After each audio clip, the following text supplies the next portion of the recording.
کیا میری محبت تمہیں دکھائی نہیں دے رہی؟ کیا میرے جذبات تمہارے آگے یہ اہمیت رکھتے ہیں کہ تم میرے جذبات کا سودا کرو گی؟ میں تمہاری خاطر کچھ بھی کر لوں گا۔ تم جانتی ہو نا، میں نے ابھی کئی انٹرویو دیے ہیں، نوکریوں کے لیے اپلائی کر رہا ہوں، کہیں نہ کہیں تو میری نوکری لگ ہی جائے گی۔ تم کیوں میری بات نہیں سمجھ رہی؟ صرف کچھ ماہ مزید، کچھ مہینے میری خاطر انتظار کر لو۔ ہم نے ایک ساتھ جو خواب دیکھے تھے، بھلا وہ تم مجھے چھوڑ کر کسی اور کے ساتھ کیسے پورے کر سکتی ہو؟ وہ بھاری مردانہ آواز جو کہ اندر ہی اندر ٹوٹ رہی تھی، اس کے آگے تقریباً التجا کرتے ہوئے سسک رہی تھی۔ اندر سے اس کا لہجہ کتنا ٹوٹ چکا تھا وہ جانتی تھی، لیکن اس کے باوجود نئی محبت کا اثر ہی کچھ ایسا دماغ پر ہوا تھا کہ اسے کچھ دکھائی نہیں دے رہا تھا۔ ایک اداسی سے اپنے بالوں کو چھٹک کر کہنے لگی، میں فیصلہ کر چکی ہوں، میں مزید تمہارے لیے اب وقت ضائع نہیں کر سکتی۔ تمہارے پاس ہے ہی کیا؟ تمہیں نوکری ملے گی، تم اپنے باپ دادا کو اٹھائے ہوئے قرض اتارو گے، وہ زمینیں چھڑواؤ گے جن کی ہمیشہ تم ذکر کرتے رہتے، اور پھر میں مزید یہاں پر 5-6 سال تمہارا انتظار کرتی پھروں۔ تب تک میرے بالوں میں سفیدی آ جائے گی۔ وہ جس سخت لہجے میں بولی تھی، ایک پل کو وہ خاموش ہو گیا تھا۔ پلیز مت جاؤ، یہ آخری الفاظ تھے جو اس نے کہے تھے۔ ابھی ذہن میں کسی فلم کی طرح یہ سین چل ہی رہا تھا کہ گرجدار آواز اس کے کانوں میں گونجی، اے کلموہی، ابھی تک جھاڑو اٹھا کر کون سا قلعہ فتح کرنے کا سوچ رہی ہے؟ ابھی تک یہاں کی صفائی نہیں کی تو نے؟ لگتا ہے تیرے ہاتھوں کو ایک بار پھر کوئلے سے سکائی کرنا پڑے گی۔ بھاری بھرکم وجود والی جمیلہ بائی کی آواز پر 20 سالہ آئینہ کانپ کر رہ گئی۔ جلدی جلدی ہاتھ چلاتے ہوئے جھاڑو لگانے لگی۔ وہ اس خانزادہ حویلی کے تمام ملازمین کی ہیڈ سمجھی جاتی تھی۔ ہیڈ تو تھی، مگر خود کو اس حویلی کی مالکن سے کم بھی نہیں سمجھتی تھی۔ اتنا روپ تو کبھی اس حویلی کی آمنہ بیگم نے بھی نہیں جھاڑا تھا جتنا وہ ملازمین پر جھاڑا کرتی۔ کنکھیوں سے اسے دیکھ کر وہ جیسے ہی مڑی تو ایک دم سے ہڑ بڑھا کر وہ کانپ گئی، کیونکہ عقب میں جمیلہ بائی کے جو شخص کھڑا تھا اسے دیکھ کر تو اس حویلی کے مکین تو کیا پورا گاؤں کانپ کر رہ جاتا تھا۔ ارے چھوٹے صاحب، وہ تو بس، اس نے صرف سر کی جنبش دے کر جمیلہ بائی کو وہاں سے ہٹنے کا کہا تھا، اور پھر بغور نظر اس لڑکی پر ڈالی اور بے ساختہ چہرے پر ایک فاتحانہ مسکراہٹ پھیل گئی۔ بیچاری، یہ کہہ کر وہ وہاں سے آگے بڑھ چکا تھا۔ ذہن میں دھوپ مدھم تھی، ایک طرف نیم کے درخت کی پرچھائی پھیلی ہوئی تھی اور ہوا میں ہلکی سی خنکی تھی۔ آئینہ خاموشی سے ہاتھ میں جھاڑو تھامے زمین پر پڑے پتوں کو ایک جگہ اکٹھا کر رہی تھی۔ اس کی آنکھوں میں ایک عجیب سا خالی پن تھا، جیسے جذبات کہیں اندر ہی اندر دب چکے ہوں۔ وہ ہر صبح اسی طرح کام میں جت جاتی جیسے کسی روبوٹ میں جان ڈال دی گئی ہو۔ اس لمحے شہیر خانزادہ دروازے سے اندر داخل ہوا۔ قدموں کی دھمک سے بھی آئینہ جان گئی کہ وہ آ چکا ہے، مگر اس نے سر اٹھا کر دیکھنے کی زحمت نہیں کی۔ اس کے وجود کی لرزش، اس کی سانسوں کی بے ترتیبی، سب کچھ شہیر کی موجودگی کا پتہ دے رہے تھے۔ اے سنو، شہیر کی بھاری آواز نے صحن کی خاموشی چیر ڈالی۔ آئینہ کے ہاتھ تھم گئے، لیکن اس نے سر نہیں اٹھایا۔ اس کی انگلیاں جھاڑو کی لکڑی پر سختی سے جم گئیں۔ میرے جوتے صاف کرو، اس بار لہجے میں واضح تحکمانہ انداز تھا۔ آئینہ نے گہری سانس لی، خود کو سنبھالا اور سر جھکائے اندر کی طرف بڑھی۔ وہ جانتی تھی کہ اگر اس نے انکار کیا تو نتیجہ اور بھی تلخ ہوگا۔ وہ اندر گئی اور ایک پرانا کپڑا لے کر واپس آئی۔ وہ گھٹنوں کے بل بیٹھ کر شہیر کے جوتے صاف کرنے لگی، مگر اگلے ہی لمحے شہیر نے اس کے ہاتھ جھٹک دیے۔ کتنا گر چکی ہو تم؟ اس کی آواز میں حقارت کھلی ہوئی تھی۔ آئینہ نے سر اٹھا کر پہلی بار اسے دیکھا۔ اس کی آنکھوں میں بے شمار سوال تھے، مگر ہونٹ خاموش تھے۔ شہیر نے ایک زہریلی مسکراہٹ کے ساتھ اس کا چہرہ دیکھا۔ تمہیں پتہ ہے، تم کسی شریف کی زندگی میں شامل ہونے کے قابل نہیں رہی، جتنا میں نے تمہیں استعمال کیا ہے۔ تم اب محض ایک نوکرانی ہو، ایک حقیر وجود جو بس میرے حکم پر چل سکتی ہے۔ آئینہ کی آنکھوں میں ایک لمحے کو چمک ابھری، مگر فوری بجھ گئی۔ وہ جانتی تھی کہ احتجاج بے معنی ہے، آنسو ضائع ہی جائیں گے۔ تبھی صحن کے دوسرے کنارے پر ایک کرسی پر بیٹھی آمنہ بیگم نے یہ سب سنا۔ ان کے لبوں پر ایک مطمئن سی مسکراہٹ آ گئی۔ وہ پرسکون ہو کر چائے کا گھونٹ لینے لگی۔ آخر کار ان کا بیٹا شہیر اس جادوئی محبت سے آزاد ہو گیا تھا جو آئینہ نے اس پر کر دیا تھا۔ یہ دیکھ کر ان کے دل کو سکون ملا کہ آئینہ اب محض ایک بے بس لڑکی بن چکی ہے جسے وہ جیسے چاہیں اپنے گھر میں رکھ سکتی تھی۔ شہیر نے ایک طنزیہ ہنسی کے ساتھ آئینہ کی طرف دیکھا۔ اب کوئی غلط فہمی مت پالنا، تمہارا مقام یہی ہے۔ آئینہ خاموشی سے سر جھکا کر کھڑی ہو گئی۔ اس کے اندر کی چنگاری راکھ تلے دب چکی تھی، مگر وہ ابھی بھی بجھی نہیں تھی۔ وہ پلٹی اور دوبارہ جھاڑو اٹھا لی جیسے کچھ ہوا ہی نہ ہو۔ اس کے ہاتھ کام میں مشغول تھے مگر ذہن کہیں اور تھا۔ اس کے وجود پر لگے زخم نظر نہیں آتے تھے مگر وہ ہر لمحہ ٹوٹ رہی تھی۔ آمنہ بیگم نے گہری نظر آئینہ پر ڈالی اور شہیر کی طرف متوجہ ہوئی۔ کچھ دیر بعد وہ وہاں سے اندر جا چکی تھی مگر شہیر ایک بار پھر اس کے سامنے آ گیا جو جان بوجھ کر کیاریوں کے پاس اپنے جوتوں کو کیچڑ اور مٹی سے بھر رہا تھا۔ آگے بڑھ کر اس کا ہاتھ پکڑ چکا تھا۔ خبردار، میں نے تمہیں حکم نہیں دیا کہ یہاں سے جاؤ۔ اگر ایک قدم بھی یہاں سے میری مرضی کے بغیر اٹھایا تو جانتی ہو نا میں کیا کروں گا۔ کچھ اس انداز سے ہی اس نے اس کے پیروں میں بیڑیاں ڈال رکھی تھیں کہ مجبوراً وہ دوبارہ اس کے جوتوں کو صاف کرنے لگی جو باہر سے آتے ہوئے کیچڑ اور مٹی سے بھر چکے تھے۔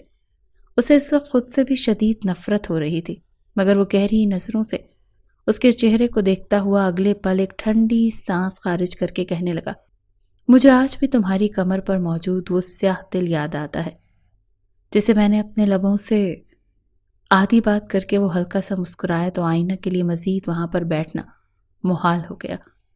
وہ فوراً اٹھ کر کھڑی ہو گئی، چہرہ غصے اور شرم سے تمتما رہا تھا۔ واقعی میں نے تمہیں کسی کے استعمال کے لیے نہیں چھوڑا۔ آج اگر تم کہیں اور جاتی بھی ہو تو کوئی بھی شریف مرد تمہیں نہیں اپنانے والا۔ شہیر خانزادہ نے تمہاری حالت ہی ایسی کر دی ہے۔ وہ روتے ہوئے صرف اتنا بولی تھی کہ کیوں کیا آپ نے میرے ساتھ ایسا؟ غلطی کیا تھی میری؟ قصور کیا تھا؟ میں آپ کی محبت میں اندھی ہو کر اپنا سب کچھ چھوڑ کر آپ کے ساتھ آئی اور آپ نے کیا دشمنی نبھائی مجھ سے؟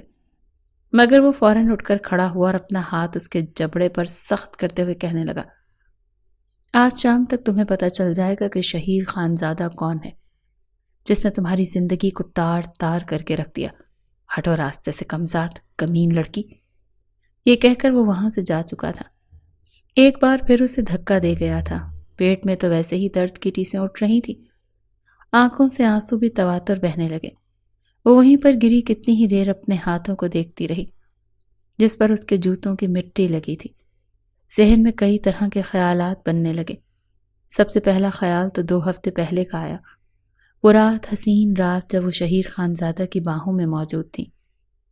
تمہیں کیا لگتا ہے شہیر خانزادہ اتنا گرا پڑا ہو گیا کہ تم جیسی لڑکی سے محبت کر بیٹھے گا اور تمہارے وجود سے اپنا وارث پیدا کرے گا؟ یہ الفاظ تھے یا پگھلا ہوا سیسا جو اس کے کانوں میں آ کر گرا تھا؟ بے یقینی سے اس نے ایک نظر شہیر کو دیکھا جو اپنا ہاتھ اس کی کمر پر مسل رہا تھا اور ابھی بھی اپنا چہرہ اس کی گردن کے قریب رکھے اس کے حسن سے سرشار ہو رہا تھا۔ بے یقینی سے کہنے لگی، تو یہ کیسی باتیں کر رہے ہیں آپ؟ شہیر، میں آپ کی بیوی ہوں اور آپ کی اولاد میرے وجود سے ہی ہوگی نا؟ لیکن اگلے ہی پل اس نے زوردار مکہ اس کے پیٹ میں دے مارا تھا۔ Shut up! خبردار دوبارہ میرے سامنے ایکسکیوزز دینے کی کوشش کی تو۔ ایک فلک شگاف چیخ اس نازک لڑکی کے حلق سے نکلی تھی۔ وہ یوں تڑپنے لگی تھی جیسے کسی نے مکہ نہیں بلکہ تیز دھار آلہ اس کے پیٹ میں کھونپ دیا۔ ایک پل کو تو آنکھوں کی پتلیاں بھی پھر چکی تھیں، مسلسل آنکھوں سے آنسو بہہ رہے تھے۔ اس نے خود کو اس کے چنگل سے چھڑوانا چاہا۔ شہیر، مجھے درد ہو رہا ہے، پلیز چھوڑ دیں۔ کیا کر رہے ہیں آپ؟ میرے پیٹ میں شدید درد اٹھنے لگا ہے، میں کوئی خواب تو نہیں دیکھ رہی؟ اسے تو یقین ہی نہیں آ رہا تھا کہ یہ شہیر ہے، لیکن شہیر اسے کھینچ کر مزید اپنے قریب کر چکا تھا۔ دھیرے دھیرے وہ اسے اپنے وجود کا دباؤ اس کے وجود پر بڑھانے لگا اور اگلے ہی پل اپنے لب اس کے لبوں پر رکھ دیے۔ وہ درد سے چلا رہی تھی، مچل رہی تھی، لیکن اس شخص کو کوئی رحم نہیں تھا۔ پچھلے 3 روز سے اس کے کمرے میں موجود تھی اور ایک دن ایسا نہیں تھا جب اس نے اس لڑکی کو آرام کرنے دیا ہو۔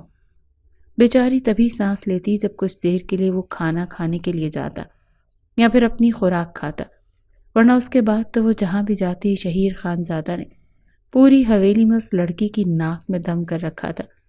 آج اس کے منہ سے یہ الفاظ سن کر وہ تڑپ چکی تھی، مگر وہ مسلسل اس پر شدتیں لوٹا رہا تھا۔ ہونٹوں کی زخمیں کر چکا تھا، گردن پر نیل کے نشان پڑ چکے تھے، اپنے سخت ہاتھوں سے اس کے نازک وجود کو بے دردی سے نوچ رہا تھا۔ خطرے کی گھنٹیاں آئینہ کے ذہن میں بجنے لگیں جب اپنی تسکین حاصل کرنے کے بعد کسی کچرے کی مانند اس نے اسے اٹھا کر پھینک دیا۔ دفع ہو جاؤ میری نظروں کے سامنے سے، دوبارہ اگر میرے سامنے آئیں تو تم اپنے قدموں پر چل کر یہاں سے واپس نہیں جا سکو گی۔ یہ الفاظ سے یہ خنجر جو سیدھا اس کے دل میں کھوپے گئے تھے۔ بے یقینی سے وہ سامنے کھڑے اس شخص کو دیکھ رہی تھی جو آدھے گھنٹے پہلے اس پر اپنی محبتیں نچھاور کر رہا تھا، یوں اسے محبت کہہ رہا تھا جیسے وہ دنیا کی خوش نصیب ترین لڑکی ہو، اور اس سے زیادہ محبت شاید ہی کسی لڑکی نے اپنی قسمت میں پائی ہو۔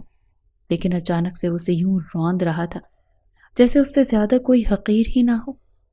گھبراتے ہوئے اس نے اپنی آنکھوں سے آنسوں کو بہنے دیا اور کپ کپاتے ہوئے لبوں سے صرف اتنا بولی کہ میرے کپڑے، مجھے میرے کپڑے تو دیجیے، میں اس حالت میں باہر کیسے جا سکتی ہوں؟ آپ کیوں کر رہے ہیں میرے ساتھ ایسا؟ ایک آخری بار، ایک آخری چانس سمجھ کر وہ آگے بڑھی اور اپنا سفید دودھیا ہاتھ اس نے شہیر خانزادہ کی طرف بڑھانا چاہا، لیکن اس سے پہلے کہ وہ ہاتھ لگاتی وہ زور سے اس کا ہاتھ جھٹک کر اسے خود سے دور کر گیا۔ خبردار، مجھے چھونا مت۔ شہیر خانزادہ نے تمہارے وجود سے جتنی لذت اٹھانی تھی اٹھا لی، اور مزید تمہاری یہاں پر کوئی جگہ نہیں ہے۔ بہتر ہے کہ حویلی کے کونوں میں پڑی رہو۔ دوبارہ مجھے میرے نام سے پکارنے کی کوشش مت کرنا۔ ایک نظر اس نے اپنے وجود پر ڈالی۔ اس نے صرف ایک کمفرٹر سے اپنے نازک وجود کو چھپا رکھا تھا۔ وجود پر ابھی بھی کاٹے جانے کے نشانات موجود تھے۔ اس کا وجود چیخ چیخ کر گواہی دے رہا تھا کہ اس شخص نے محبت کے نام پر کس طرح اسے ہر رات نوچا ہے، اور ابھی بھی کچھ دیر پہلے وہ اسے باہوں میں بھر کر خوب تسکین بخش رہا تھا۔ وہ اپنی گہری سانسیں اس کی سانسوں میں منتقل کرتا، آنکھوں میں آنکھیں ڈال کر محبت بھری باتیں کر رہا تھا، ایسے بے باک الفاظ ادا کر رہا تھا کہ سن کر اس کا پور پور نشے سے چور ہو رہا تھا۔ وہ شرما رہی تھی، چہرہ سرخ لال ہو چکا تھا۔ یہی کہہ رہی تھی کہ شہید، آپ بہت برے ہیں، آپ کو تو بالکل بھی شرم نہیں آتی، اور وہ ہنس کر کہہ رہا تھا کہ تم بھی بے شرم ہو جاؤ۔ یقین مانو زندگی کا اصل مزہ ہی تب ہے جب میاں بیوی دونوں بے شرم کمرے میں بند دیواروں میں جو چاہے کرتے پھریں اور کوئی روک ٹوک نہ ہو۔ یہ سن کر وہ ہلکے سے کھلکھلائے تھے اور اپنی باہیں پھیلا کر اپنے شوہر کو اپنے وجود میں سمیٹنے لگی، لیکن اچانک سے اس افتاد نے تو جیسے اس کا وجود لرزا کر رکھ دیا تھا۔ وہ کمرے سے باہر نکل آئی اور ایک جانب کو لاؤنج کے کونے میں زمین پر بیٹھ گئی۔ حویلی مکمل طور پر اندھیرے میں ڈوبی ہوئی تھی، سبھی اپنے اپنے کمروں میں سو رہے تھے۔ باہر بادل گرجنے کی آواز آئی اور اس کے ساتھ ہی وہ آنکھیں بند کر کے روتے ہوئے سوچنے لگی کہ یہ خواب ہے یا حقیقت؟ کیا سچ میں شہیر نے مجھے استعمال کیا؟ بار بار اسے وہ لمحے یاد آ رہے تھے، بار بار اسے وہ منتیں یاد آ رہی تھیں جو اس نے شہیر کی خاطر رون دیے تھے، اور آج اس سے ہی رون دیا گیا تھا۔ آنسوں کو گالوں سے صاف کرتے وہ اٹھی اور کچن میں چلی آئی۔ بار بار ذہن بھٹک رہا تھا جب آمنہ بیگم نے اسے دیکھا۔ وہ تو شکرانے کے نفل ادا کر چکی تھی کہ شکر ہے کہ یہ مڈل کلاس لڑکی صرف میرے بیٹے کی راتوں کو رنگین کرنے تک ہی محدود تھی، مگر پورے خاندان میں یہ خبر پھیل جاتی کہ شام سی لڑکی کو وہ اپنی بہو بنا چکی تھی تو نہ جانے کیا ہو جاتا۔ وہ اپنی کمر پر دوپٹہ باندھے اس وقت کچن میں تیاریوں میں مصروف تھی جو ایک دم سے آسمان سے زمین پر پٹخی گئی تھی۔ کھانا بناتے ہوئے جمیلہ بائی بار بار اسے لسٹ پکڑا رہی تھی کہ آج 7 قسم کے کھانے بنیں گے۔ آج اس گھر کی لاڈلی بیٹی کینیڈا سے واپس آ رہی تھی جو 6 مہینے پہلے ہی وہ کینیڈا روانہ ہوئی تھی۔ چپ چاپ وہ پتھر کی مورت بنی ان کے مطابق سارا کھانا تیار کر کے رکھ چکی تھی جب باہر سے ان کی آواز آئی۔ ایک نظر اس نے شہیر خانزادہ کو دیکھا جس کے چہرے پر یوں مسکراہٹ تھی جیسے اس کے لیے عید کا دن ہو۔ گاڑی سے ایک لڑکی نیچے اتری تھی، ماڈرن لباس پہنے، مغربی لباس، چست کپڑے جس میں وجود کے خد و خال واضح ہو رہے تھے۔ ہستی مسکراتی گاڑی سے اتری اور اگلے ہی پل شہیر خانزادہ کے گلے لگ گئی۔ جیسے ہی وہ اس کے گلے لگ کر اس کے گال پر اپنے لب رکھ کر پیچھے ہٹی تو اس کا چہرہ آئینہ کے سامنے واضح ہوا تھا۔ ایک لمحے کی بھی دیر کیے بغیر وہ اس لڑکی کو پہچان چکی تھی۔ آ گئی میری بچی، شکر ہے میں نے جس طرح یہ مہینے کاٹے ہیں نا، یہ صرف میں ہی جانتی ہوں۔ شکر ہے خدا کا کہ تم واپس آ چکی ہو۔ یہ کہہ کر وہ اسے گلے لگا چکی تھی۔ ٹھیک اگلے ہی پل ہنس کر کہنے لگی، جی سارا کریڈٹ تو شہیر بھائی کو جاتا ہے۔ اگر شہیر بھائی وقت پر میرا کہا نہ مانتے اور اتنی جلدی مجھے واپس آنے کا نہ کہتے تو شاید میں کبھی نہیں آتی۔ آپ تو جانتے ہیں نا کہ میں اور ایک چیز کے بغیر سروائیو کر سکتی ہوں، لیکن المیر کے بغیر جینے کا تصور بھی نہیں کر سکتی۔ وہ ایک دم سے روحانسی ہوئی تھی، لیکن چلے فوراً اسے اپنے سینے سے لگا کر کہنے لگی، ارے میرا بچہ، میری جان، تم میری بہن ہو شہیر خانزادہ کی، اور شہیر خانزادہ اپنی بہن کو کبھی بھی خالی ہاتھ نہیں لوٹائے گا۔ میری بہن جان بھی مانگے گی تو میں نکال کر ہتھیلی پر رکھ دوں گا۔ وہ تینوں ہی لہو میں داخل ہو گئے تھے۔ آمنہ بیگم کے تو خوشی کی انتہا نہیں تھی، لیکن جیسے اس کی نظر آئینہ پر پڑی تو اگلے ہی پل اسے قدم روکنے پڑے تھے۔ او مائی گاڈ آئینہ، کیا حالت ہو گئی ہے تمہاری؟ وہ ہنس رہی تھی جیسے کوئی بچہ دوسرے بچے کا مذاق اڑا کر راستہ چل رہا ہو، اور اس کے زوردار قہقہے پوری حویلی میں گونج رہے تھے۔ آئینہ کو اپنا آپ ایک مذاق لگنے لگا تھا۔ وہ چلتی ہوئی اس کے قریب آئی اور پھر فاتحانہ مسکراہٹ چہرے پر سجا کر کہنے لگی، کیوں، کیسا لگا میرا مذاق؟ تم کیا سمجھ رہی تھی کہ تم اپنے ارادوں میں کامیاب ہو جاؤ گی، مجھ سے میری خوشیاں چھین لو گی؟ مگر دیکھو آج میں نے تمہیں کس نوبت کو پہنچا دیا۔ تمہاری اوقات میرے گھر میں جو پوچھ رہی ہو، میرے بھائی کے سامنے تمہاری اصل اہمیت کیا تھی؟ یقین مانو جان کے دل کو سکون ملا تھا۔ آئینہ پہلے تو اپنے آپ کو قابو میں رکھے رہی، پھر کہنے لگی، علیزے سے تم نے یہ سب کچھ کیا؟ تمہارے بھائی نے تمہارے کہنے پر مجھ سے شادی کی تھی؟ یہ سارا بنایا پلیز تم دونوں کا تھا؟ مگر کیوں؟ میں نے کیا بگاڑا تھا تم لوگوں کا؟ میرا قصور کیا ہے؟ اس کے ذہن میں سوال چمک رہے تھے جب آئینہ نے اگلے پل اس کے سامنے اپنا موبائل لیا۔ موبائل پر المیر کی تصویر تھی، جسے سب تحسین کے نام سے جانتے تھے۔ المیر تحسین شاہ، جس کے بارے میں کون نہیں جانتا تھا۔ وہ ایک گہری سانس خارج کر کے اپنے آنسوں کو حلق میں اتارنے لگی۔ وہ سبھی اپنے اپنے کمروں میں جا چکے تھے۔ باتوں کی آواز ہی گونج رہی تھی اور کہیں دور ماضی کے چہرے بننے لگے۔ سب کو کھانا کھلانے کے بعد اس نے تھوڑا بہت بچا ہوا کھانا خود کھایا تھا۔ جب ملازمہ آ کر کہنے لگی کہ گرم گرم دودھ کا گلاس لے کر اوپر چھوٹے صاحب کے کمرے میں دے کر آؤ، وہ لوگ مانگ رہے ہیں، اس نے دودھ تیار کرنے کے بعد گلاس میں ڈالا تو شدت سے سوچنے لگی کہ کاش اس وقت زہر مل جاتا۔ قسم سے زہر کی بوتل شہیر خانزادہ کے گلاس میں ڈال دیتی۔ وہ خالی دماغ کے ساتھ یہ سوچ رہی تھی جب ملازمہ کی آواز دینے لگی، مگر رات کے 11 بج چکے تھے۔ سبھی اپنے اپنے کمروں میں جا کر سو چکے تھے۔ مجبوراً نور سے ہی وہ گلاس لے کر کمرے کی جانب آنا پڑا۔ تیزی سے دروازے پر دستک دی تو اس نے اندر آنے کا کہا۔ کمرے میں قدم رکھا تو وہ نیم دراز لیٹا تھا۔ اس نے اسی میں غنیمت جانی۔ جیسے ہی سائڈ ٹیبل پر گلاس رکھنے کے بعد وہ پلٹنے لگی تو وہ فوراً اپنے سخت ہاتھوں سے اس کی کلائی کو پکڑ چکا تھا۔ پھر کہنے لگا، تمہیں کیا لگتا ہے یوں چوری چوری چپکے چپکے کمرے میں آؤ گی اور میں تمہیں پہچان نہیں پاؤں گا؟ اتنی راتیں گزاری ہیں تمہارے ساتھ، تمہاری خوشبو میرے وجود میں بس چکی ہے۔ لیکن اس سختی سے اپنا ہاتھ چھڑوا کر کہنے لگی، مت چھوئیں مجھے، آپ دھوکے باز ہیں، جھوٹے ہیں، مکار ہیں۔ میرا آپ کے اس گھر میں رہنا صرف اور صرف مجبوری ہے، کیونکہ اب میرا اور کوئی ٹھکانہ نہیں رہا، ورنہ میں کب کی یہاں سے جا چکی ہوتی۔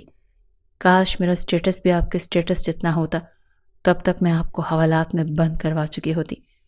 آپ کو پتہ چلتا کہ ایک لڑکی کو دھوکہ دے کر اس سے شادی کرنا اور اس کے جذبات کے ساتھ کھیلنا کتنا غلط ہے۔ کاش کسی کے ساتھ جذبات کا کھیل کھیلنے اور جذبات کا قتل کرنے کی بھی سزا ہوتی۔ اس کی آنکھوں میں ایک بار پھر آنسو آ گئے تھے جب وہ کہنے لگا، یہ ڈرامے بازی میرے سامنے نہ کیا کرو، چپ ہو جاؤ، مجھے فضول کے لیکچر سننے کی عادت نہیں ہے۔ جاؤ جا کر میرے کاندھوں کا مساج کرو، مجھے درد محسوس ہو رہا ہے۔ بیوی تو تم میری ہو گئی، اگر میرا جی چاہا تو میں کچھ اور بھی کر لوں گا۔ وہ آنکھیں موندے ہلکی سی مسکراہٹ لا کر بولا۔ اگلے ہی پل وہ تڑپ چکی تھی اور کہنے لگی، میں اب تک جو تمہارے قریب آتی رہی وہ صرف اس لیے تھا کہ مجھے لگا جیسے تم مجھے محبت کرتے ہو، لیکن اب میرے سامنے حقیقت آ چکی ہے۔ شہیر خانزادہ اپنے آپ کو مزید استعمال کرنے نہیں دوں گی۔ وہ جیسے ہی پلٹنے لگی تو وہ اسے کھینچ کر اپنے سینے پر گرا چکا تھا۔ اپنی گرفت سخت کرتے ہوئے کہنے لگا، کیوں؟ کیا سمجھتی ہو کہ آپ بھی تمہیں المیر شاہ اپنا لے گا؟ کس کے لیے اپنا وجود چھپانے کی کوشش کر رہی ہو؟ کس کی خاطر اپنی جوانی کو سنبھالنا چاہتی ہو؟ تمہاری جوانی کو تو میں کب کا اپنے نام کر چکا ہوں۔ تمہیں لگتا ہے کہ تم سچائی جاننے کے بعد مجھ سے طلاق لے کر جاؤ گی اور المیر شاہ تمہیں اپنی زندگی میں شامل کرے گا؟ ہرگز نہیں۔ اپنے شوہر کے منہ سے یہ الفاظ سن کر وہ اندر تک تڑپ چکی تھی۔ میں کسی المیر شاہ کو نہیں جانتی، سمجھے؟ اب اپنی زبان بند رکھیے، مجھ پر الزام مت لگائیے۔ وہ خود کو چھڑوا کر کمرے سے باہر نکلنے والی تھی کہ دھڑلے سے دروازہ کھلا۔ یوں ایک دوسرے کی باہوں میں باہیں ڈالے جس انداز میں وہ دونوں تھے۔ دروازے کے پاس کھڑی علیزے نے انہیں رسالت میں دیکھ لیا تھا۔ علیزے کے ماتھے پر بل پڑ چکے تھے۔ جس یونیورسٹی میں علیزے پڑھتی تھی اس یونیورسٹی میں ایک حسین لڑکا بھی تھا جو پڑھائی میں ٹاپ کرنے والا انتہائی شریف اور نیک لڑکا تھا، جس نے آج تک شاید ہی کسی لڑکی سے بات کی ہو۔ اس کا نام المیر تحسین شاہ تھا، مگر یونیورسٹی میں وہ تحسین کے نام سے جانا جاتا تھا۔ خانزادہ خاندان کی اکلوتی بیٹی علیزے خانزادہ پہلی نظر میں ہی المیر کو دیکھ کر اس پر اپنا دل ہار بیٹھی تھی۔ شہیر خانزادہ نے اپنی بہن کو بالکل اپنی اولاد کی طرح محبت دی تھی، کبھی بھی لا وجہ اپنی بہن پر روک ٹوک نہیں کی تھی۔ وہ بالکل دوست کی طرح اپنی بہن کے ساتھ رہتا تھا۔ وہ جب اس کے دل میں المیر کے لیے محبت کی کونپلیں پھوٹنے لگی تو ایک روز وہ یوں ہی خیالوں میں کھو کر مسکرا رہی تھی۔ شہیر نے اس کے پاس بیٹھتے ہوئے اس سے پوچھا، کیا سوچ کر مسکرا رہی ہو؟ کیا مجھے نہیں بتاؤ گی؟ پہلے تو وہ تھوڑی جھجکی، پھر اپنے بھائی کو بتانے لگی کہ وہ المیر کو پسند کرنے لگی ہے اور اس سے شادی بھی کرنا چاہتی ہے۔ یہ سن کر شہیر خانزادہ کے ماتھے پر پہلے تو بل پڑے، پھر کہنے لگا، میں پہلے خود لڑکے سے ملوں گا، اگر مجھے لڑکا اچھا لگا تو ہی تمہاری شادی اس سے ہوگی۔ لیکن وہ اگلے ہی پل تھوڑی سی پریشان ہو کر کہنے لگی، وہ آپ لوگوں کو بہت اچھا لگے گا، اس میں کسی طرح کی کوئی کمی نہیں ہے، لیکن وہ میری طرف دیکھتا بھی نہیں۔ میں نے کتنی بار کوشش کی کہ اس سے بات کروں، اس سے ملوں، لیکن ہر بار ہی وہ مجھے نظر انداز کر دیتا ہے۔ یہ سن کر شہیر فوراً کہنے لگا، مجھے تو لگتا ہے شاید وہ کسی اور کے اندر انوالو ہوگا، یہی وجہ ہے کہ وہ تم سے بات نہیں کرنا چاہتا، ورنہ میں تو سمجھ رہا تھا کہ شاید وہ بھی تمہیں پسند کرتا ہوگا۔ شہیر نے جب اندیشہ ظاہر کیا تو اگلے ہی پل علیزے پھوٹ پھوٹ کر رونے لگی اور کہنے لگی، نہیں بھائی، خدا کا واسطہ آپ کو اس طرح کی باتیں مت کرو۔ آپ تو جانتے ہیں نا، جو چیز میری ہوتی ہے وہ صرف اور صرف میری ہی ہوتی ہے۔ میں ہرگز برداشت نہیں کروں گی کہ وہ میرے علاوہ کسی اور کو چاہتا ہو۔ مجھے بس ہر قیمت پر وہ چاہیے، سمجھے آپ، ورنہ میں چھت سے کود کر اپنی جان دے دوں گی۔ علیزے کس قدر ہٹ درم ڈھیٹ اور ضدی تھی اس بات سے ہر کوئی واقف تھا۔ اپنی بہن کے منہ سے یہ بات سن کر شہیر تھوڑا فکر مند سا ہو گیا تھا۔ اس نے سب سے پہلے تو المیر کے بارے میں معلومات اکٹھی کرنا شروع کی، جس کے بعد اسے یہ تو تسلی ہو چکی تھی کہ لڑکے کا بیک گراؤنڈ اچھا ہے، اچھے کھاتے پیتے لوگ ہیں، لڑکا انتہائی شریف ہے اور ابھی تک اس کی کہیں بات پکی نہیں ہوئی۔ وہ سوچ چکا تھا کہ اپنی بہن کی خاطر اگر اسے خود بھی لڑکی والوں کی طرف سے ہو کر لڑکے سے بات کرنا پڑی تو وہ جا کر المیر والے کے گھر سے بات کرے گا اور اپنی بہن کی شادی المیر سے ہی کروائے گا۔ ہر ضد کی طرح اپنی بہن کی یہ ضد بھی خود پوری کرے گا۔ لیکن ایک شام جب علیزے یونیورسٹی سے واپس آنے لگی تو اس کی نظریں المیر کی ہی متلاشی تھی، جو ہر وقت کتابی کیڑا بنا کچھ نہ کچھ پڑھتا رہتا تھا۔ ایک جانب کو درختوں کے پیچھے سے المیر کھڑا کسی سے بات کرتا ہوا دکھائی دیا۔ جیسے اس نے آگے جا کر دیکھا تو اس کے ہوش اڑ چکے تھے، کیونکہ وہاں پر آئینہ کے ساتھ کھڑا تھا۔ دونوں کسی موضوع پر بات کر رہے تھے۔ جو لفظ اس نے سنے تھے وہ یہ تھے کہ آپ اپنے گھر والوں کو مناؤ، مجھے نہیں پتا، میں جلد از جلد شادی کرنا چاہتا ہوں، میں مزید انتظار نہیں کر سکتا۔ یہ الفاظ تھے یا پگھلا ہوا سیسا جو علیزے نے سنا تھا۔ وہ پچھلے 1 مہینے سے جان بوجھ کر بے باک سا لباس پہن کر المیر شاہ کے سامنے جایا کرتی تھی، کبھی ڈیپ گلا پہن لیا کرتی تو کبھی بال کھولے رکھتی، کبھی اس کے پاس بیٹھ کر لباس کو مزید چست کر کے اپنی جانب اٹریکٹ کرنے کی پوری کوشش کرتی تھی، مگر وہ تھا کہ اس پر نظر ہی نہیں دوڑا رہا تھا۔ بلا شبہ آئینہ حسن کی دولت سے مالا مال تھی، بے حد خوبصورت تھی، سادگی میں بھی ایک قیامت ڈھاتی تھی۔ یہ بات علیزے سے ہضم نہیں ہوئی تھی۔ اس روز جب گھر آئی تو بغیر کھائے پیے اپنے کمرے میں جا کر پھوٹ کر رونے لگی۔ کمرے کا دروازہ لاک کر لیا۔ آمنہ بیگم بھی پریشان ہو چکی تھی۔ اس وقت شہیر خانزادہ میٹنگ میں مصروف تھا۔ جب اس کی ماں نے اسے کال کر کے اس کی بہن کے بارے میں بتایا تو وہ میٹنگ چھوڑ کر گھر آیا تھا۔ دروازہ کھولتے ہی وہ اپنے بھائی کے گلے رکھ کر پھوٹ کر رونے لگی کہ بھائی، اس چڑیل نے مجھ سے میری محبت چھین لی۔ میں المیر کے بغیر نہیں رہ سکتی۔ اگر المیر مجھے نہ ملا تو میں مر جاؤں گی۔ مجھے ہر حالت میں المیر چاہیے۔ میں کسی دوسری لڑکی کو اس پر قابض ہوتا نہیں دیکھوں گی۔ ساری حقیقت اس نے شہیر کے گوش گزار کی تھی، جسے سننے کے بعد شہیر کو بھی غصہ آ چکا تھا۔ کہنے لگا، تمہارے پاس اس لڑکی کا نمبر ہے؟ اگر ہے تو مجھے دو، میں خود اس لڑکی سے بات کرتا ہوں۔ روتے ہوئے علیزے نے اپنی یونیورسٹی کے واٹس ایپ گروپ سے آئینہ کا نمبر لیا تھا۔ شہیر نے انتہائی حقارت سے اس نمبر کو دیکھا تھا۔ اس سے پہلے کہ شہیر اٹھتا بیٹھتا لڑکیوں کے ساتھ تھا، لیکن اس نے ہمیشہ لڑکیوں کو بلا وجہ ایٹیٹیوڈ ہی دکھایا تھا۔ شروع ہی سے اس کی لڑکیوں کے ساتھ نہیں بنی تھی، لیکن ہاں، وہ حسن پرست ضرور تھا۔ وہ بس پہلی اور آخری بار خود آئینہ سے بات کر کے اسے دھمکا کر اپنی بہن کی خوشیوں سے دور رکھنا چاہتا تھا۔ پہلی بار اس نے آئینہ کے نمبر پر کال ملائی تھی۔ پہلے تو 2 بار فون بجتا رہا، کسی نے اٹھایا ہی نہیں تھا۔ جب کال اٹینڈ کی گئی تو اگلے ہی پل ایک گرجدار نسوانی آواز پہنچی۔ ہاں بھائی، کون سے ہیلی کاپٹر کے پر جام ہو گئے ہیں جنہیں آ کر ہم نے ہی ٹھیک کرنا ہے؟ کون سی موت آ گئی ہے؟ کس کا جنازہ اٹھ رہا ہے جو ہم نے قبر کھدوانے کے لیے کال پر کال کی جا رہی ہے؟ ارے جب کال اٹھانے میں دیر ہو رہی ہے تو کیا کل کے اندھے پتہ نہیں ہے کہ مصروف ہو سکتی ہوں؟ بولو کیا ہے؟ اب کس کے لیے کال کی ہے؟ وہ ایک ہی سانس میں بول چکی تھی اور شہیر خانزادہ کا جی چاہا کہ اگر وہ اس کے سامنے ہو کر یہ بات کرتی تو وہ اپنی پسٹل کی 6 گولیاں اس کے دماغ میں اتار دیتا۔ اگلے ہی پل قدرے آرام دہ آواز میں کہنے لگا، کتنا عجیب مذاق کرتی ہو، تمہیں تمیز نہیں ہے بات کرنے کی؟ جانتے بھی ہوگی کون ہوں میں؟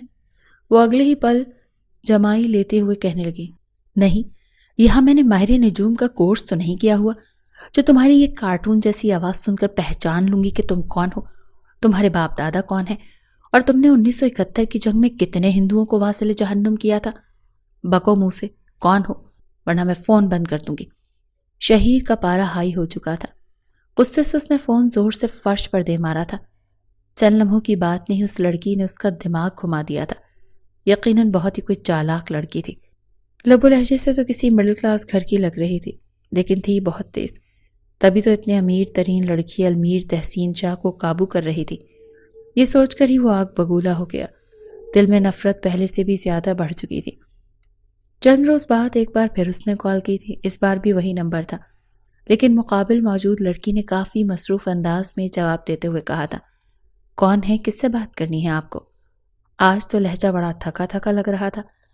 شہیر نے بغیر دھیان دیے 2 ٹوک انداز میں کہا، دیکھو لڑکی، میں تم سے کچھ کہنا چاہتا ہوں۔ اس سے پہلے کہ شہیر اسے دھمکاتا کہ وہ المیر سے دور ہو، اگلی پل ذہن میں پوری کہانی گردش کرنے لگی کہ اگر وہ یوں دھمکا کر منع کرے گا تو یہ لڑکی المیر کو بتا دے گی۔ بھلا ایک رانگ نمبر سے آنے والے شخص کی بات کو کون سنتا ہے؟ وہیں آ کر وہ ایک چال چلتے ہوئے اس لڑکی کو ہمیشہ کے لیے المیر سے دور کر دیتا۔ یہ سوچ کر ہی اس کے چہرے پر ایک فاتحانہ سی مسکراہٹ پھیل گئی۔ لڑکی اور لڑکیوں کی عزت کیا ہوتی ہے، شہیر خانزادہ کے لیے اس کی کوئی اہمیت نہیں تھی۔ وہیں علیزے نے بھی اس سے یہی کہا تھا، بھائی آپ آئینہ سے شادی کر لیں پلیز میری خاطر۔ میں جانتی ہوں کہ وہ مڈل کلاس ہے اور ہمارے خاندان کی شان و شوکت کے مطابق نہیں، لیکن آپ اس سے شادی کریں، اس کے ساتھ وقت گزاریں، بس کچھ مہینے اس کے ساتھ رہیں۔ جب تک میں اور المیر ایک نہیں ہو جاتے تب تک آپ اس لڑکی کو اپنے نکاح میں رکھیں گے، اس کے بعد اسے کچرے کے ڈھیر کی مانند پھینک دیا جائے گا۔ اپنی بہن کی خاطر شہی نے ہاں میں ہاں ملائی تھی۔ ساری معلومات نکلوانے کے بعد وہ سیدھا آئینہ کے گھر پہنچا تھا۔ آئینہ کے ماں باپ حیات نہیں تھے، وہ اپنے بڑے بھائی اور بھابھی کے ساتھ رہتی تھی۔ اس کی ایک چھوٹی بہن بھی تھی جو کالج میں پڑھتی تھی۔ دونوں بہنوں کے مزاج میں زمین آسمان کا فرق تھا، لیکن شہیر نے اپنا دھیان آئینہ پر ہی مرکوز رکھا تھا۔ اتنے میں امیر کبیر شخص کا رشتہ دیکھ کر فرحات صاحب تو خوشی سے پھولے نہیں سما رہے تھے۔ وہ کہیں گے بس اتنا اچھا رشتہ بار بار نہیں آتا، ہم اپنی آئینہ کی شادی شہیر سے ہی کروائیں گے۔ یوں 2 سے 3 ماہ کے وقفے کے بعد دونوں کی شادی ہو چکی تھی۔ دوسری جانب اس سے پہلے ہی المیر کینیڈا جا چکا تھا اور اس کے پیچھے پیچھے علیزہ بھی کینیڈا پہنچ چکی تھی۔ اس نے 6 مہینے المیر کے ساتھ کینیڈا میں گزارے تاکہ اس کے دل میں جگہ بنا سکے۔ 6 مہینے بعد جب وہ واپس پاکستان آئی تو اس نے سوچا کہ آج وہ اپنی ماں اور بھائی کو المیر شاہ کے گھر بھیجے گی تاکہ کسی رشتے کی بات کو آگے بڑھایا جا سکے، مگر دونوں کو یوں ایک دوسرے کی باہوں میں دیکھ کر وہ تھوڑی سی ہڑبڑائی تھی۔ فوراً آئینہ شہیر سے الگ ہو کر کمرے سے باہر جانے لگی، مگر اس سے پہلے علیزہ نے اس کا راستہ روک دیا تھا۔ کیا کر رہی ہو تم یہاں پر؟ ہاں، کس کی اجازت سے آئی ہو؟ اور یہ میرے بھائی کے قریب کیا کر رہی تھی؟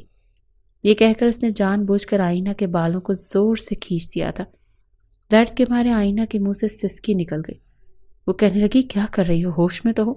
چھوڑو مجھے، میں نے تم لوگوں کا کیا بگاڑا ہے؟ مجھے تو یہ سمجھ نہیں آ رہا کہ تم دونوں بہن بھائی چاہتے کیا ہو؟ مجھے کس بات کی سزا دے رہے ہو؟ مگر علیزہ حسد اور جلن کی آگ میں بری طرح جل رہی تھی۔ وہ غصے سے کہنے لگی تکلیف تو تمہیں تب ہوگی جب المیر کے ساتھ میری شادی ہو جائے گی۔ میں المیر کی دلہن بن کر اس کے ساتھ رخصت ہو جاؤں گی اور تم بس منہ دیکھتی رہ جاؤ گی، سمجھی؟ آئینہ کے تو ہوش اڑ چکے تھے۔ ابھی وہ کھڑی یہ منظر دیکھ ہی رہی تھی کہ اچانک ایک شدید درد کی ٹیس اٹھی اور اسی چکر میں اسے چکر آنے لگے۔ جس طرح علیزہ نے جھٹک کر اسے چھوڑا تھا، وہ اپنا توازن برقرار نہ رکھ سکی اور فرش پر جا گری۔ اسے یوں گرتا دیکھ کر علیزہ نے کوئی خاص دھیان نہ دیا اور طنزیہ لہجے میں کہنے لگی ڈرامے بازی کر رہی ہے۔ مگر اسے زمین پر بے سود پڑا دیکھ کر المیر اپنی جگہ سے اٹھ کھڑا ہوا۔ وہ کہنے لگا اسے کیا ہو گیا؟ پھر سخت لہجے میں بولا اسے فوراً کمرے سے باہر لے جاؤ۔ لیکن آئینہ بالکل بے سود ہو چکی تھی۔ المیر آگے بڑھا اور اس کی نبض چیک کی تو محسوس ہوا کہ اس کا بلڈ پریشر کافی لو ہو چکا ہے۔ علیزہ جھنجھلا کر بولی مرنے تو اسے، کوئی ضرورت نہیں ہے اسے اسپتال لے جانے کی، مر گئی تو دفنا دیں گے۔ شہیر نے غصے سے کہا پاگل مت بنو۔ اس نے آئینہ کے چہرے پر پانی کے چھینٹے مارے مگر اسے ہوش نہ آیا۔ آخر کار جمیلہ بھابی کو بلایا گیا۔ شہیر نے فوراً گاڑی نکالی اور جمیلہ بھابی کے ساتھ آئینہ کو اسپتال لے گیا۔ خود وہ گاڑی میں ہی بیٹھا رہا جبکہ جمیلہ بھابی آئینہ کو اندر لے کر چلی گئی۔ تقریباً 1 گھنٹہ گزر چکا تھا۔ شہیر بار بار اپنی گھڑی دیکھ رہا تھا، نہ جانے کیوں بار بار اس کے ذہن میں آئینہ کا بے ہوش چہرہ آ رہا تھا۔ آخر کار وہ گاڑی سے اتر کر اندر چلا گیا جہاں آئینہ لیٹی ہوئی تھی۔ جمیلہ بھابی کو دیکھ کر اس کے ماتھے پر بل پڑ گئے۔ وہ بے چینی سے بولا کیا ہوا؟ مر تو نہیں گئی؟ اتنی دیر کیوں لگا دی؟ مگر جمیلہ بائی خاموشی سے سر جھکا گئی۔ اس سے پہلے کہ وہ کچھ بولتی اچانک ایک لیڈی ڈاکٹر اندر آئی اور بولی مسٹر شہیر خان زادہ؟ شہیر نے اپنا نام سنا تو فوراً سر اٹھایا۔ جی میں ہی ہوں۔ ڈاکٹر مسکرا کر بولی مبارک ہو، آپ پاپا بننے والے ہیں۔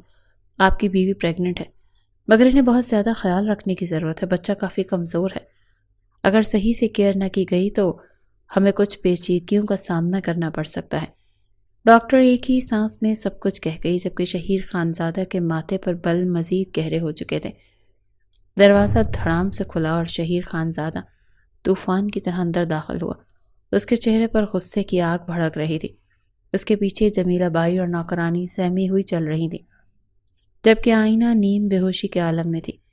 شہیر نے وحشیانہ انداز میں آئینہ کو بازو سے کھینچ کر اپنی ماں کے قدموں میں دھکا دے دیا۔ آئینہ کا کمزور جسم زمین سے ٹکرایا۔ وہ بمشکل اپنے ہاتھوں کے سہارے سنبھلی مگر اس کی سانس دھنکنی کی طرح چل رہی تھی۔ پوچھیں اس سے، شہیر کی گرجتی ہوئی آواز پورے ہال میں گونج گئی۔ پوچھیں یہ کس کا گناہ پیٹ میں لے کر پھر رہی ہے؟ ماں اور بہن دونوں چونک گئیں۔ علیزہ آگے بڑھی اور حیرت اور غصے سے آئینہ کو گھورنے لگی۔ یہ کیا کہہ رہے ہو شہیر؟ ماں کا چہرہ غصے سے تمتما اٹھا۔ یہی کہ اس بد کردار نے ہمیں دھوکہ دیا ہے۔ شہیر زہر خوند لہجے میں بولا یہ لڑکی اس قابل نہیں کہ ہمارے گھر کی دہلیز پر کھڑی بھی ہو اور ہم نے اسے بہو بنا کر رکھا ہوا ہے۔ ہائے اللہ! ماں نے اپنا دوپٹہ سر پر درست کیا جیسے کوئی بہت بڑا گناہ دیکھ لیا ہو۔ کتنی گھٹیا نکلی یہ لڑکی، توبہ استغفار! یہ تو پہلے دن سے ہی بے حیا لگتی تھی۔ علیزے نے آئینے کے بال جھٹکے سے پکڑے۔ پتا کس کے گناہ کا بوجھ اٹھا رہی ہے؟ کس کی غلطی کی سزا ہمیں دے رہی ہے؟ آئینہ کا دل دہل گیا۔ اس کی اپنی ساس اور نند اس پر کیچڑ اچھال رہی تھی۔ وہ بے یقینی سے شہیر کی طرف دیکھنے لگی، مگر اس کے چہرے پر صرف نفرت تھی۔ یہ سب جھوٹ ہے۔ آئینہ کے کپکپاتے ہونٹوں سے بمشکل الفاظ نکلے۔ جھوٹ؟ شہیر کی ہنسی زہر میں بھجی ہوئی تھی۔ کتنی آسانی سے جھوٹ بول لیتی ہو آئینہ۔ مجھے تو اب سمجھ آیا کہ تمہارے آنسو بھی جھوٹے تھے، تمہاری محبت بھی ایک فریب تھی۔ نہیں، آئینہ چیخ پڑی، میں نے تم سے کبھی جھوٹ نہیں بولا۔ میں نے تمہیں ہمیشہ اپنا شوہر مانا، تمہاری عزت کی، تمہارے لیے ہر تکلیف سہی، اور آج تم ہی مجھ پر یہ گھناؤنا الزام لگا رہے ہو۔ بس کریے ڈرامہ۔ علیزے نے غصے سے آئینہ کو چٹک دیا۔ تیری سچائی کا پردہ اب چاک ہو چکا ہے، سب جان چکے ہیں کہ تو کتنی گندی اور بے شرم لڑکی ہے۔ امی، اس کا نکاح شہیر سے ہوا تھا یا کسی اور سے؟ علیزے طنزیہ مسکرائی، کیونکہ اس کے پیٹ میں جو پل رہا ہے وہ ہمارے شہیر کا نہیں ہو سکتا۔ یہ سب تم لوگ کیا کہہ رہے ہو؟ آئینہ کی آواز رند گئی، آنکھوں سے آنسو بہنے لگے۔ شہیر تم ہی بتاؤ، کیا میں پچھلے کئی مہینوں سے تمہارے ساتھ نہیں تھی؟ تم نے مجھے اپنی بیوی نہیں مانا، بھلا میں تمہیں دھوکہ کیسے دے سکتی ہوں؟ بکواس بند کرو، شہیر دھاڑا۔ تم میرے ساتھ تھیں، لیکن کیا خبر تمہارے دل میں کون تھا؟ کیا پتا کب اور کہاں تم نے اپنا بدن بھیجا؟ یہ الفاظ آئینہ کے وجود پر کوڑوں کی طرح برسے۔ وہ بے یقینی سے شہیر کو دیکھنے لگی۔ اس کی آنکھوں میں نفرت اور ذلت کے سائے تھے۔ اگر تمہاری محبت کا انجام یہی تھا تو کاش میں نے تم سے کبھی محبت ہی نہ کی ہوتی شہیر۔ آئینہ کے لب کپ کپا رہے تھے۔ کاش میں نے تمہیں اپنا سب کچھ سونپنے سے پہلے جان لیا ہوتا کہ تم اتنے کم ظرف ہو۔ چپ ہو جاؤ، ہمارے کان نہ کھاؤ، علیزے غرائی۔ اب تجھے اس گھر میں ایک پل کی بھی جگہ نہیں ملے گی، ہاں؟ ماں نے غصے سے کہا، یہ گندا خون ہم اپنے خاندان میں برداشت نہیں کریں گے، گھر سے نکال دو اسے شہیر۔ علیزے نے حقارت سے کہا، اسے اور اس کی ناجائز بچے کو کہیں اور لے جا کر مرنے کے لیے چھوڑ دو، بس۔ آئینہ چیخ پڑی، وہ زمین پر گر کر رو رہی تھی۔ یہ بچہ ناجائز نہیں ہے، یہ میرا اور شہیر کا ہے، یہ اس محبت کی نشانی ہے جو کبھی ہم دونوں کے بیچ تھی۔ محبت؟ شہیر کا چہرہ سخت ہو گیا۔ تم جیسی لڑکیاں محبت کے نام پر صرف دھوکہ دیتی ہیں۔ تمہیں اللہ کا واسطہ شہیر، آئینہ نے ہاتھ جوڑ دیے، مجھ پر اتنا بڑا الزام مت لگاؤ۔ تمہیں میری قسم، کیا میں نے کبھی کوئی غلطی کی ہے؟ کیا تمہیں کبھی دھوکہ دیا ہے؟ قسمیں کھانے سے سچ ثابت نہیں ہوتا، شہیر نے تلخی سے کہا۔ اب یہ فیصلہ میں نہیں، وقت کرے گا۔ آئینہ کے چہرے پر بے بسی چھا گئی۔ وہ زمین پر بیٹھ گئی، سر جھکا کر رونے لگی، مگر اس کے آنسو کسی کے دل پر اثر نہ کر سکے۔ امی، میں اسے ابھی کے ابھی گھر سے نکال دیتا ہوں، شہیر نے فیصلہ کن لہجے میں کہا۔ ہاں، نکال دو اسے، علیزے نے نفرت سے کہا۔ ایسی لڑکی کو تو ہمارے دروازے کے قریب بھی نہیں ہونا چاہیے۔ شہیر نے آئینہ کا بازو سختی سے پکڑا اور گھسیٹتے ہوئے دروازے کی طرف لے جانے لگا۔ آئینہ کی سسکیاں پورے ہال میں گونج رہی تھیں، مگر کسی کے دل میں رحم نہیں آیا۔ آئینہ کے بازو پر شہیر کی گرفت سخت تھی۔ اسے دروازے تک گھسیٹ لایا تھا اور اس کے آنسو تھمنے کا نام نہیں لے رہے تھے۔ اس کی آنکھوں میں بے بسی، خوف اور درد کی شدت تھی، لیکن شہیر کے چہرے پر نفرت کے سائے گہرے ہوتے جا رہے تھے۔ اب یہ اس گھر میں مزید نہیں رہ سکتی، شہیر نے غصے سے کہا۔ یہ جہاں جائے مجھے کوئی فرق نہیں پڑتا۔ عین اسی لمحے علیزے کے ذہن میں ایک خیال بجلی کی طرح کوندا۔ اس کے چہرے پر ایک لمحے کے لیے حیرانی اور الجھن کے تاثرات آئے، اور پھر وہ تیزی سے آگے بڑھی۔ نہیں بھائی، علیزے نے جلدی سے شہیر کا ہاتھ پکڑ لیا۔ یہ ابھی کہیں نہیں جائے گی۔ شہیر نے حیرانی سے اپنی بہن کی طرف دیکھا۔ کیا مطلب؟ مطلب یہ کہ ہمیں اس وقت جذبات میں آ کر کوئی غلط فیصلہ نہیں کرنا چاہیے۔ علیزے نے اپنی آواز کو قابو میں رکھتے ہوئے کہا، یہ ابھی اسی گھر میں رہے گی۔ تم کہنا کیا چاہ رہی ہو علیزے؟ شہیر کی ماں نے گھورتے ہوئے پوچھا۔ امی، آپ خود سوچیں، علیزے نے جلدی سے اپنی بات سمجھانے کی کوشش کی۔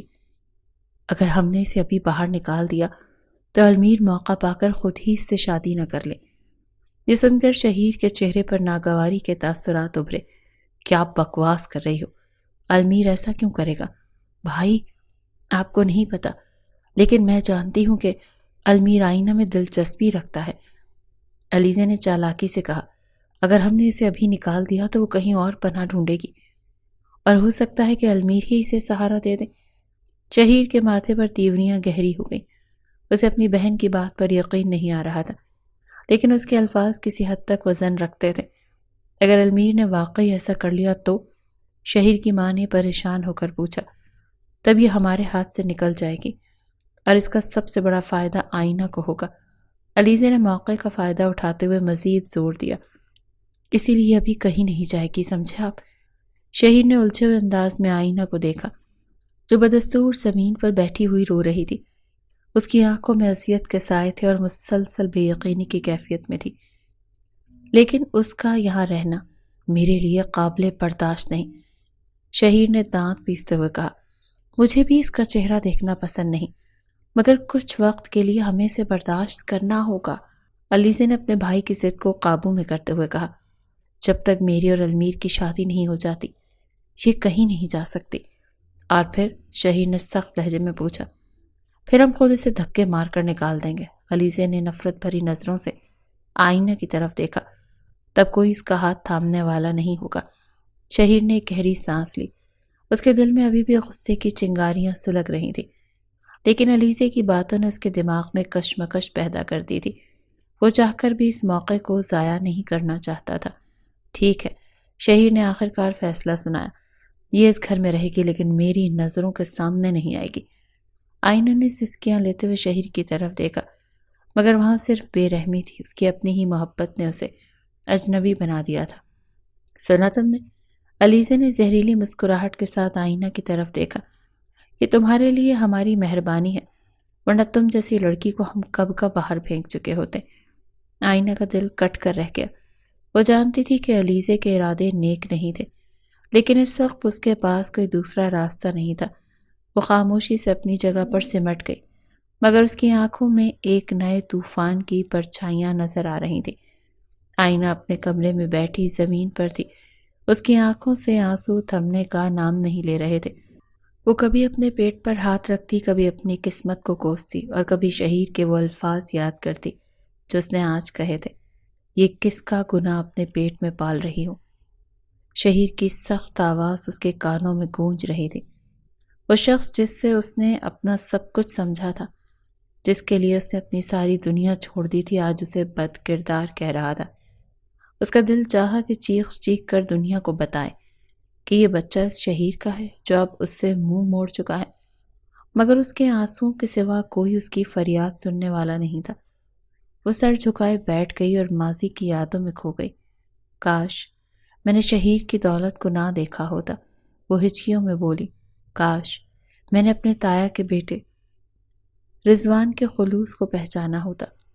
رضوان جو اس پر جان دیتا تھا، جو ہمیشہ کہتا تھا کہ آئینہ میں تم سے بے پناہ محبت کرتا ہوں، مجھے تمہارے سوا کچھ نہیں چاہیے، بس تم میرے نام کی ہو جاؤ۔ مگر آئینہ نے اس کی محبت کو ٹھکرا دیا تھا، صرف اس لیے کہ شہیر خانزادہ ایک امیر کبیر خاندان سے تھا، اور اس کے بھائی اور بھابھی نے بھی اس رشتے کو ہی بہتر سمجھا تھا۔ آئینہ، یہ موقع بار بار نہیں آتا، سوچو تم خانزادہ خاندان کی بہو بن جاؤ گی۔ ایسا رشتہ تو قسمت والوں کو نصیب ہوتا ہے۔ اس کے بھائی کی آواز اس کے ذہن میں گونجنے لگی، اور اس نے بنا کچھ سوچے، بنا دل کی آواز سنے، سر جھکا کر اپنے بھائی کی بات مان لی تھی۔ لیکن آج وہ کہاں کھڑی تھی؟ اس کا شوہر اسے دھتکار چکا تھا، اس کی نند اس پر لعنتیں بھیج رہی تھی، اور وہ خود اتنی بے بس تھی کہ اپنی بے گناہی بھی ثابت نہیں کر پا رہی تھی۔ یہ میری ہی بدقسمتی ہے، وہ اپنی ہتھیلیاں دیکھتے ہوئے بڑبڑائی۔ یہ سب میری ہی غلطی ہے۔ اگر میں نے رضوان کی محبت کو قبول کیا ہوتا تو شاید آج یہ دن نہ دیکھنے پڑتے، شاید آج میں کسی کے پیروں میں گر کر اپنی عزت کی بھیک نہ مانگ رہی ہوتی۔ اس کے آنسو تھمنے کا نام نہیں لے رہے تھے۔ اسے یاد آیا جب وہ پہلی بار شہیر کے ساتھ نکاح کے بعد اس کے گھر آئی تھی، سب نے اسے ایک ملکہ کی طرح رکھا تھا۔ شہیر نے بھی اس پر بے شمار محبتیں نچھاور کی تھی، مگر وہ محبت عارضی تھی۔ وہ محبت تو صرف ایک دکھاوا تھا جو اب اپنی اصل حقیقت میں بدل چکا تھا۔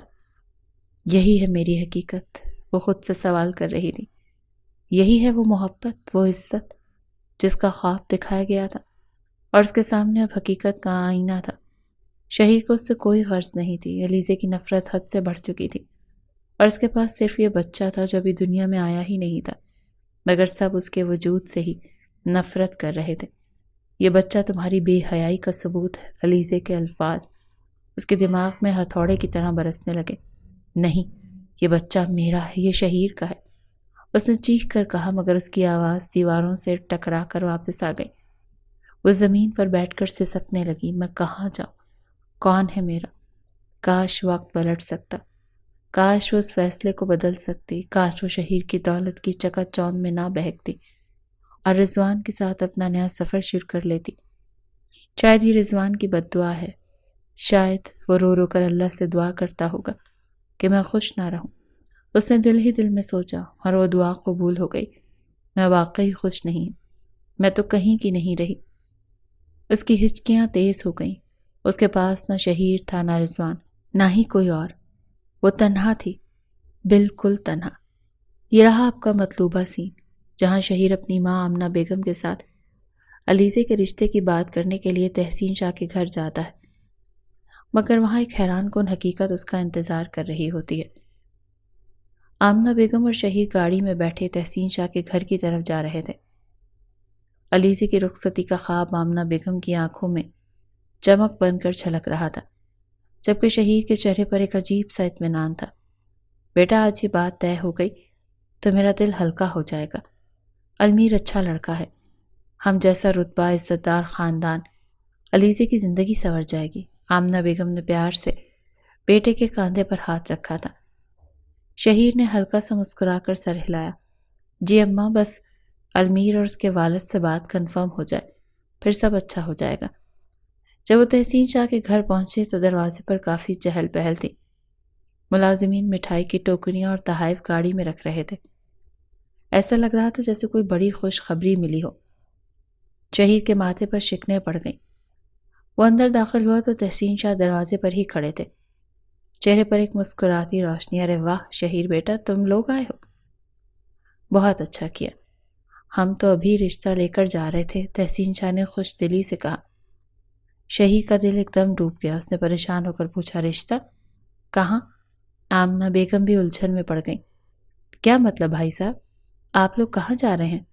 ہم تو علیزے کا رشتہ مانگنے آئے تھے، آپ کے بیٹے المیر کے لیے۔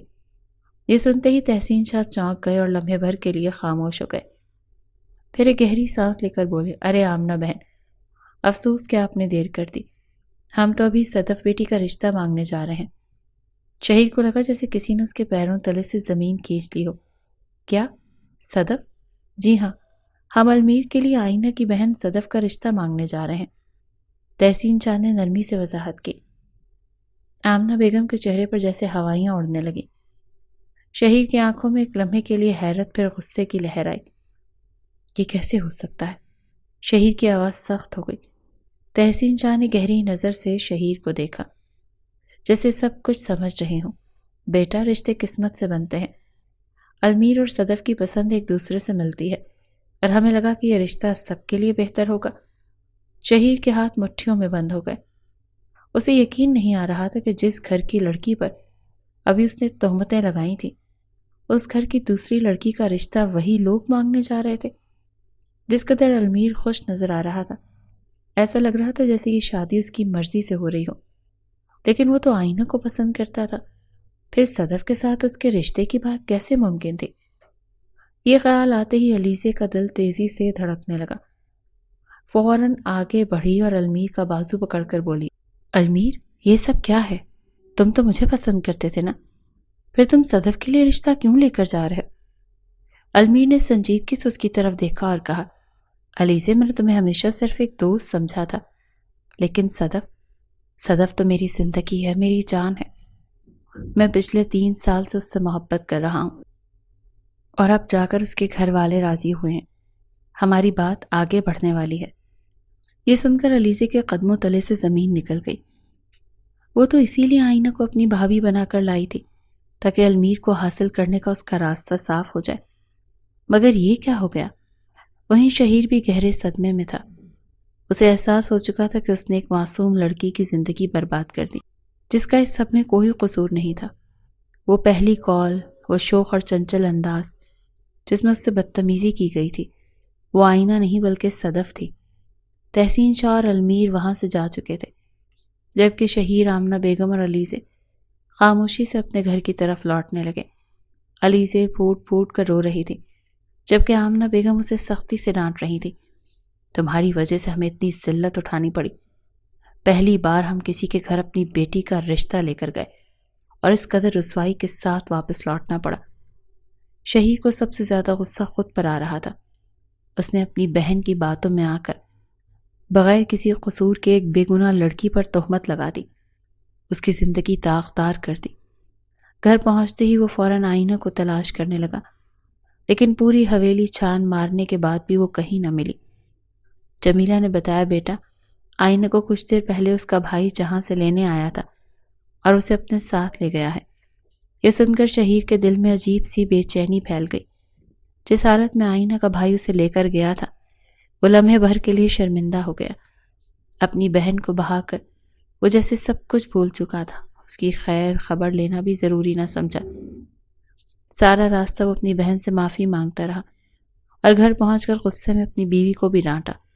یہ سب تمہاری وجہ سے ہوا، تم نے مجھے میری بہن سے دور رکھا، اس کی فکر نہ کرنے دی اور میں تمہاری باتوں میں آ گیا، لیکن اب ایسا نہیں ہوگا۔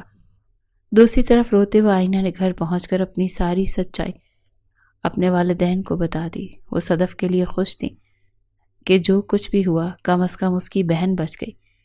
اگر یہ سب نہ ہوا ہوتا تو شاید آج صدف اس کی جگہ یہی سب کچھ سہ رہی ہوتی۔ کچھ دیر بعد ہی المیر رشتہ لے کر پہنچ چکا تھا اور پھر دونوں کی منگنی کر دی گئی۔ گھر میں خوشیوں کا سما تھا۔ ایسے موقع پر آئینہ کے تایا تائی بھی آئے ہوئے تھے اور ان کے ساتھ رضوان بھی موجود تھا۔ رضوان کے چہرے پر بڑھی ہوئی داڑھی اور اداسی صاف ظاہر کر رہی تھی کہ وہ کس قدر دل شکستہ ہے۔ اس نے نظر بھر کر آئینہ کو دیکھا تک نہیں تھا۔ دوسری طرف اندر ہی اندر شہیر کو یہ بات ستا رہی تھی کہ اس نے اپنی بہن کی وجہ سے ایک معصوم لڑکی کی زندگی تباہ کر دی۔ علیزے نے 3 بار خود کو نقصان پہنچانے کی کوشش کی تھی۔ اس کی ذہنی حالت اس قدر بگڑ چکی تھی کہ اسے پاگل پن کے دورے پڑنے لگے۔ باقاعدہ اسے ایک ماہر نفسیات کے کلینک میں داخل کروانا پڑا۔ گھر کا ماحول عجیب ہو چکا تھا۔ اسی شام شہیر آئینہ سے معافی مانگنا چاہتا تھا، اسے واپس لانا چاہتا تھا اور اپنے بیٹے کو اپنا نام دینا چاہتا تھا، مگر اس سے پہلے ہی طلاق کے کاغذات اس کی دہلیز پر پہنچ چکے تھے۔ آئینہ نے خلا مانگ لی تھی اور وہ بچہ، وہ تو اپنے باپ کے الزامات کا بوجھ سہتے سہتے اگلے ہی روز اس دنیا سے چل بسا تھا۔ بہرحال شہیر نے اس رشتے کو بچانے کی کوشش کی، جیسے بھی ممکن تھا فیصلہ اپنے حق میں لینا چاہا، لیکن آئینہ نے واضح الفاظ میں کہہ دیا، میں ایسے شخص کے ساتھ نہیں رہ سکتی، ایسے کمزور مردوں کے ساتھ زندگی گزارنا ناممکن ہے جو اپنی ماں اور بہن کے کہنے پر اپنی اولاد پر تہمتیں لگاتے ہیں۔ بالآخر شہیر کو مجبوراً طلاق دینی پڑی، لیکن وہاں سے جانے سے پہلے ہاتھ جوڑ کر اس نے معافی ضرور مانگی، مگر آئینہ نے اپنا رخ پھیر لیا۔ جب رضوان کو اس کے بارے میں معلوم ہوا تو اس نے آئینہ کی عدت پوری ہوتے ہی اپنے والدین کو رشتہ لے کر بھیج دیا۔ ایک طرف المیر اور صدف کا نکاح ہونے والا تھا اور دوسری طرف رضوان نے بھی نکاح کا اعلان کر دیا۔ آئینہ انکار کرتی رہی کہ میں تمہارے قابل نہیں رہی، تم نہیں جانتے اس شخص نے میرے ساتھ کیا کیا، لیکن رضوان نے نرمی سے اس کے لبوں پر ہاتھ رکھتے ہوئے کہا، میں نے تم سے محبت کی ہے آئینہ، میرے سامنے ایسی باتیں مت کرنا۔ یوں آئینہ بھی دلہن بن کر نکاح کے لیے بیٹھ چکی تھی۔ جب اس نے نکاح نامے پر دستخط کیے تو اس کے ہاتھ کانپ رہے تھے، آنکھوں سے آنسو بہہ نکلے، مگر وہ اپنی تقدیر میں خوشیوں کی دعا کرتی ہوئی سائن کر گئی تھی۔ اسے لگ رہا تھا شاید یہ رضوان کا محض ایک جذباتی فیصلہ ہے، مگر ایسا نہیں تھا۔ رضوان نے اس سے بے انتہا محبت کی، اسے وہ مقام دیا جو وہ ہمیشہ سے چاہتی تھی۔ آئینہ کو اب احساس ہو چکا تھا کہ پیسہ ہی سب کچھ نہیں ہوتا۔ پیسوں کی خاطر اس نے شہیر سے شادی کے لیے ہاں کہی تھی، لیکن اس کے بدلے اسے کیا ملا؟ صرف بربادی۔ حقیقی محبت تو اسے رضوان سے ملی تھی۔ پھر دونوں نے مل کر کئی کامیابیاں حاصل کی۔ ہر رات ان کی زندگی کا ایک یادگار لمحہ بن جاتی اور ہر صبح ایک نئی امید اور خوشیوں کے ساتھ اپنی زندگی کا آغاز کرتے۔